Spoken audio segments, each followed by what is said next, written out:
उत्तर प्रदेश में जनसंख्या नियंत्रण कानून लाए जाने की तैयारी तेज कर दी गई है। हमारे साथ स्टेट लॉ कमीशन के चेयरमैन जस्टिस एन मित्तल साहब हैं, उनसे बात करेंगे। सर, जो कानून आपने विधेयक जो तैयार किया है मसौदा, उसमें क्या क्या प्रावधान किए गए हैं और किस तरह की चीज़ें हैं? देखिए, प्रावधान ये किए गए हैं कि जो व्यक्ति 2 बच्चों की नीति को पालन करेगा, उसे सरकार की अनेक सुविधाओं का प्राथमिकता पर लाभ दिया जाएगा। उस व्यक्ति को, अगर वो सरकारी नौकरी में है, तो 2 अतिरिक्त वेतन वृद्धि दी जाएंगी। प्राधिकरण के जो मकान, फ्लैट या भूखंड हैं, उनके आवंटन में वरीयता दी जाएगी। राज्य सरकार से आसान किस्तों पर ऋण दिया जाएगा। ऐसे बच्चों की चिकित्सा, शिक्षा, स्वास्थ्य, इसका विशेष ध्यान राज्य सरकार रखेगी। और जो व्यक्ति 2 बच्चों की नीति का पालन नहीं करेगा, उस व्यक्ति का राशन कार्ड 4 यूनिट तक सीमित करने का हमने प्रस्ताव दिया है। इसके अलावा ये भी प्रस्ताव देंगे कि ऐसे व्यक्ति को नगर पंचायत का, क्षेत्र पंचायत का या नगर पालिका, महापालिका का इलेक्शन लड़ने से भी अयोग्य कर दिया जाए। ऐसे व्यक्ति को शासकीय सेवा में आवेदन करने से भी अयोग्य कर दिया जाए। ऐसे व्यक्ति को प्रमोशन देने पर भी रोक लगा दी जाए। तो बहुत से प्रावधान किए हैं। क्या जनसंख्या नियंत्रण को लेकर के उसमें कोई दंड का भी प्रावधान किया गया है? जी नहीं, दंड का कोई प्रावधान नहीं किया गया है। ये स्वैच्छिक है। और हमारा जो प्रस्तावित कानून है, आप देख चुके हैं कि एक बार जनसंख्या को बलपूर्वक नियंत्रित करने का प्रयास किया गया था वर्ष 1976 में। उस समय कितनी मारामारी थी कि लेडी टीचर्स के कोटे फिक्स कर दिए गए थे कि आपको 5 केसेस लाने हैं, तभी आपको स्कूल में नौकरी रहने दी जाएगी। ऐसा कोई दंडात्मक प्रावधान हमारे प्रस्तावित कानून में नहीं है और स्वैच्छिक है, इच्छा पर निर्भर है।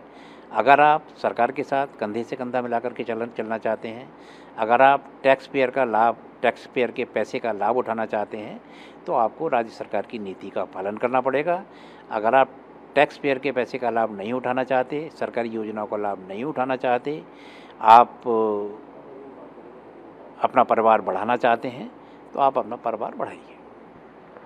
सर, अगर देश को इस तरह की ज़रूरत अगर है तो केंद्र सरकार ने नहीं किया है, उत्तर प्रदेश में ऐसी सर क्या ज़रूरत पड़ी? मैं आपको बता दूं कि वर्ष 1977 में भारत के संविधान में संशोधन करके 7वीं अनुसूची के द्वितीय सूची में जनसंख्या और परिवार नियोजन का जो विषय है, जो विधायी शक्ति है, वो राज्य सरकार को दे दी गई है। तो मैंने और काफ़ी लोगों ने कोरोना काल में ये महसूस किया है कि हमारी जनसंख्या अगर सीमित होती, तो जितना समय हमें कोरोना को कंट्रोल करने में लगा, हो सकता है कि उससे आधे और चौथाई समय में हम कोरोना को कंट्रोल कर पाते। हम जो है लोगों को अच्छी सुविधाएं पहुंचा पाते, हम लोगों को दवाइयां पहुंचा पाते, उनको ऑक्सीजन दे पाते, उनको अस्पताल दे पाते। आजकल आप देख रहे हैं कि स्कूलों में भी कितना कंपटीशन है एडमिशन्स के लिए। अच्छे स्कूलों में हर व्यक्ति जाना चाहता है। तो ये आने वाली पीढ़ी को देख करके, सोच करके हम लोगों ने ये प्रस्ताव लाने का मन बनाया है। सर, वेबसाइट पर आपत्तियां मांगी गई हैं अपलोड करके, तो कब तक उसमें आपत्ति दर्ज कराई जा सकती है और उसके आगे का क्या प्रावधान होगा? देखिए, आप आपत्ति शब्द कह सकते हैं, मैं तो सुझाव मैंने आमंत्रित किए हैं और जो भी सुझाव है वो 19 जुलाई तक मांगे गए हैं। 19 जुलाई के बाद हम लोग सारे सुझावों को संकलित करेंगे। संकलित करके जो सुझाव मानने योग्य होंगे और जो भी जनहित में होंगे, उन सुझावों को हम जरूर स्वीकार करेंगे। सर, एक और आखिरी सवाल, चूँकि अभी जब पिछले दिनों भी ये चर्चा शुरू हुई थी, आपसे भी मेरी बात हुई थी उस समय, ये विपक्ष उस समय लगातार और अभी भी आरोप लगा रहा है कि ये चुनावी वर्ष है, इसलिए योगी सरकार इस तरह से कदम उठाने जा रही है। क्या कहेंगे इस पर? मैं इसका पूरी तरीके से खंडन करता हूँ। मैं ये स्पष्ट कर देना चाहता हूँ कि राज्य सरकार की ओर से हमारे ऊपर इस प्रकार का कोई दबाव नहीं है कि इस कानून को तुरंत लाया जाए।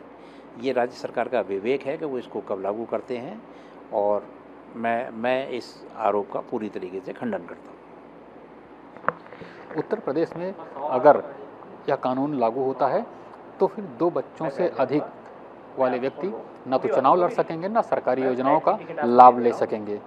वह अपने हिसाब से अपने बच्चों को, अगर परिवार को बढ़ाना चाहते हैं तो बढ़ा सकते हैं। कैमरा पर्सन धीरज के साथ लखनऊ से दिलीप शुक्ला, ईटीवी भारत।